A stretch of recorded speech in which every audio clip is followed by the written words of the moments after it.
Kidney fail होनी start होती है तो डॉक्टर अक्सर बोलते हैं कि जाकर आप अपनी किडनी की बायोप्सी करवाओ। जो मेम्ब्रेन है जो ब्लड को फिल्टर करती है वो परमेबल ज़्यादा हो जाती है। क्यों हुआ, किस वजह से हुआ, कब से बीमारी थी, पहले क्या बीमारी रही आपको, कोई आपने पेन किलर तो नहीं खाया, फैमिली हिस्ट्री तो नहीं। जब तक आप बीमारी के पीछे की कॉज को आइडेंटिफाई नहीं करोगे आप उस कॉज को कंट्रोल नहीं कर पाओगे।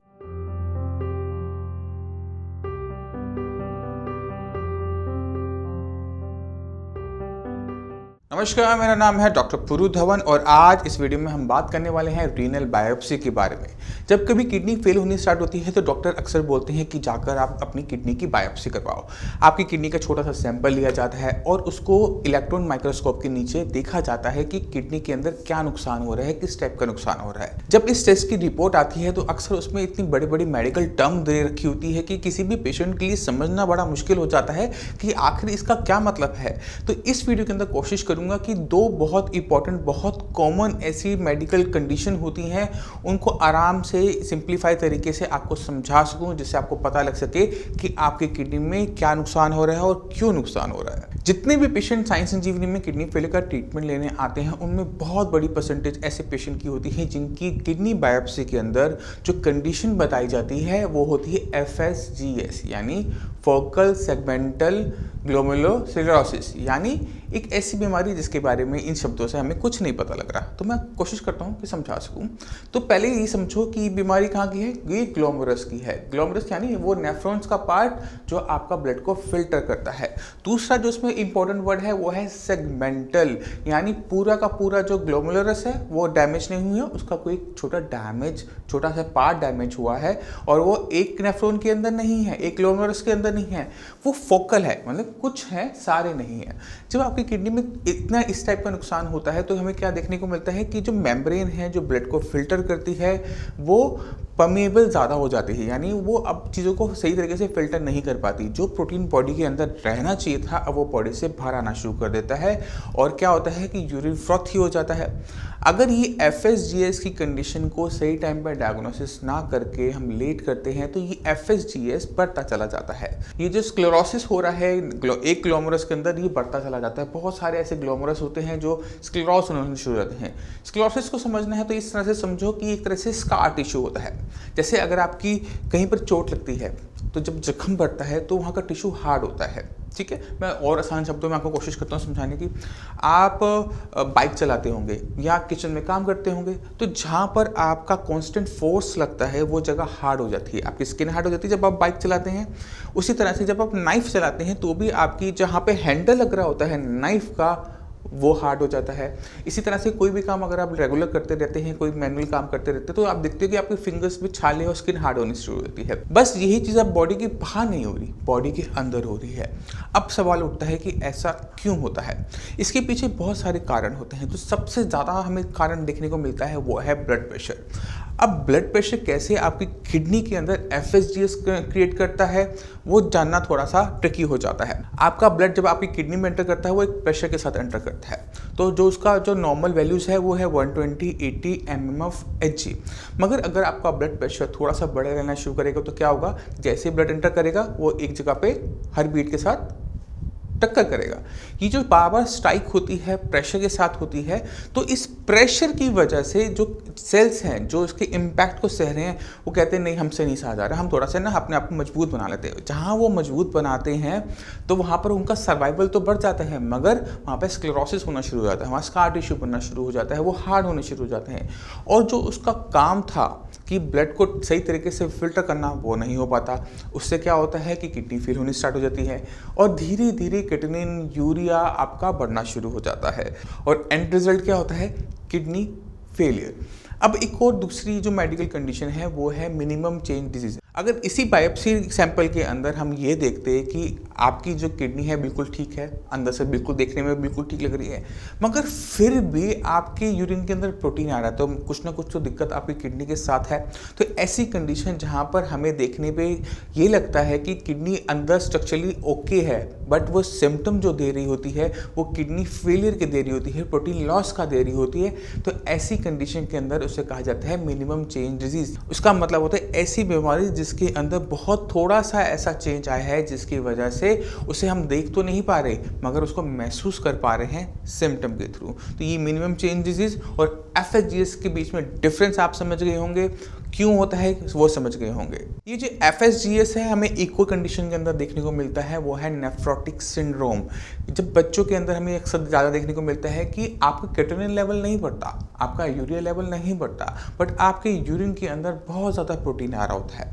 और अगर ये छोटे बच्चों में आ रहा हो तो क्या होता है कि बच्चों की ग्रोथ नहीं हो पाती, क्योंकि प्रोटीन जो आप खा रहे हो वो तो यूरिन के थ्रू बाहर जाता जा रहा है, जिससे क्या होता है बच्चे के अंदर ग्रोथ देखने को नहीं मिलती। अब चलते हैं इनके पीछे जो कारण है, जो जिसके पीछे कारण लिखे जाते हैं उसको इडियोपैथिक कहा जाता है, यानी जिसका कोई हमें खास पता नहीं है क्यों होता है क्यों नहीं होता। मगर जब हम प्रैक्टिस में जिसको देखते हैं, साइंस इंजीनियरिंग में इतने सारे पेशेंट आते हैं किडनी फेलियर के, तो जब उनको एग्जामिन करते हैं तो हमारे यहाँ पर एक बहुत स्ट्रिक्ट प्रोटोकॉल है हिस्ट्री टेकिंग का। क्यों हुआ, किस वजह से हुआ, कब से बीमारी थी, पहले क्या बीमारी रही आपको, कोई आपने पेन किलर तो नहीं खाया, फैमिली हिस्ट्री तो नहीं, बहुत सारे क्वेश्चंस पेशेंट पर दागना शुरू कर देते हैं। जब हम इतने सारे क्वेश्चन पेशेंट से करते हैं तो हमें कुछ ना कुछ फाइंडिंग्स हमें देखने को मिल जाती है। तो 40% पेशेंट वो होते हैं जिनके अंदर हमें किडनी फेलियर देखने को मिलता है just because of high blood pressure. फिर 40% वो पेशेंट आते हैं जिनके अंदर हमें किडनी फेलियर देखने को मिलता है डायबिटिक नेफ्रोपैथी की वजह से। फिर जो 10% पेशेंट होते हैं वो हमें देखने को मिलते हैं आईजी नेफ्रोपैथी की, यानी आपकी इम्यूनिटी आपकी किडनी को डैमेज कर रही है। और फिर 10% मिलते हैं पॉलीसिस्टिक किडनी के। तो कोई ना कोई रीज़न हमें पीछे ज़रूर देखने को मिलता है, और वो आइडेंटिफिकेशन करना किसी भी ट्रीटमेंट के अंदर फर्स्ट पार्ट होता है, क्योंकि जब तक आप बीमारी के पीछे की कॉज को आइडेंटिफाई नहीं करोगे आप उस कॉज को कंट्रोल नहीं कर पाओगे, और जब तक वो कॉज कंट्रोल में नहीं आएगा आपकी किडनी कॉन्टिन्यूसली फेल होती चली जाएगी, वो कभी भी रुक नहीं पाएगी। अब अक्सर पेशेंट जब मेरे पास आकर बात करते हैं या हमारे यूट्यूब चैनल में कमेंट करते हैं कि डॉक्टर साहब मैं नेफ्रोलॉजिस्ट का ट्रीटमेंट ले रहा हूँ, मेरी कंडीशन क्यों नहीं सुधर पा रही, मेरे लेवल क्यों नहीं रुक पा रहे, तो मैं बहुत चीज़ें बहुत अच्छे तरीके से क्लियर करना चाहता हूँ हर किडनी फेलियर पेशेंट को। आप छोटा सा काम करो, अपनी मेडिसिन निकालो, अपना प्रिस्क्रिप्शन निकालो और एक एक मेडिसिन को खुद ब खुद थोड़ी सी मेहनत कर गूगल पे आप सर्च करना शुरू करो कि कौन सी मेडिसिन आप किस पर्पस से खा रहे हो, उसका क्या फ़ायदा है आपकी बॉडी को, क्या फ़ायदा है आपकी किडनी को।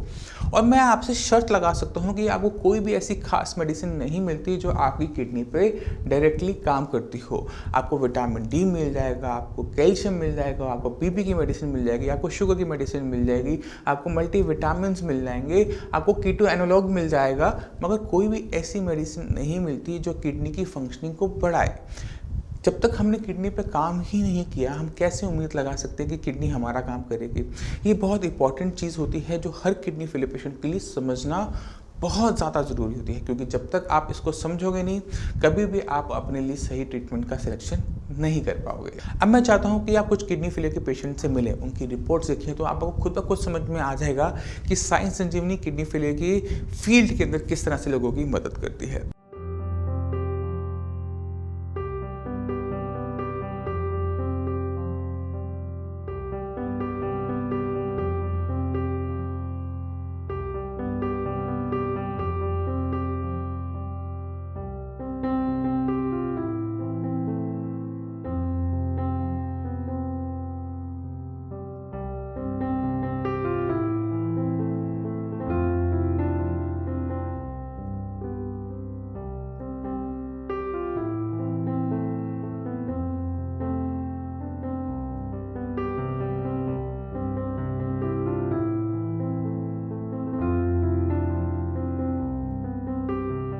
आज हमारे साथ किडनी फेलियर पेशेंट हैं जिनका नाम है श्यामल। श्यामल जी की जो एज है 50 इयर्स के हैं। ये मेरे पास आए थे 1 जुलाई को। 1 जुलाई को इनका जो क्रिएटिनिन लेवल था वो था 6.2। 20 दिन का ट्रीटमेंट हुआ। हाँ जी। फिर क्या लेवल पहुंच गया आपका? 4.7। 20 दिन में आपका पहुंचा। अब आपको जो आपको 20 दिन में ट्रीटमेंट हुआ आपकी बॉडी में आपको क्या चेंजेस नजर आते हैं? काफ़ी बदलाव है। कैसे बदलाव, क्या बदलाव महसूस? एक तो गिरा पड़ा रहता था। अच्छा। अब मैं उठा हूँ, एनर्जी आ गई थोड़ी थोड़ी। ठीक है। और एकदम सारा सही नहीं हुआ, लेकिन भूख लगनी शुरू हो गई है। ठीक है। थोड़ी थोड़ी भागदौड़ शुरू हो गई है। तो 20 दिन की ट्रीटमेंट के अंदर ना सिर्फ क्रिएटिनिन डाउन हुआ, बॉडी में एनर्जी आई, यूरिया कम होने की वजह से भूख खुलनी शुरू हुई। तो डॉक्टर ने आपको क्या बोला था हॉस्पिटल में? डायलिसिस डायलिसिस तब आपके लेवल पे थे? तब 6-7 के आसपास थे। तो डॉक्टर क्या बोल रहे थे किस वजह से किडनी खराब हुई? उन्होंने बोला ही नहीं। उन्होंने कुछ नहीं बताया आपको? आप ठीक लग रहा है आपको? हाँ जी। खुश हो रिजल्ट से? हाँ जी। अब तो टेंशन नहीं ना किडनी खराब हो नहीं, जाएगी? नहीं। ठीक है। तो मैं उम्मीद करता हूँ इस वीडियो से आप काफ़ी कुछ समझ गए कि FSGS क्या होता है, मिनिमल चेंज डिजीज़ क्या होता है, रीनल बायोप्सी का फ़ायदा क्या होता है। फिर भी आपके माइंड में कोई भी डाउट हो, कुछ भी पूछना चाहते हो या कोई ऐसी बीमारी हो किडनी बायोप्सी के बारे में जो आपकी किडनी बायोप्सी में तो आ रहा है जिसका डिस्क्रिप्शन मैंने नहीं बताया, तो आप मुझे कमेंट सेक्शन में मेरे से पूछ भी सकते हैं। आप हमारे डॉक्टर से फ्री ऑफ कॉस्ट कंसल्टेशन भी ले सकते हैं। आप अपॉइंटमेंट लेकर मुझसे भी आकर मिल सकते हैं। अब इसी के साथ आप जब चलने की आगे जाऊँगा। मिलते हैं अगली वीडियो में, तब तक के लिए धन्यवाद।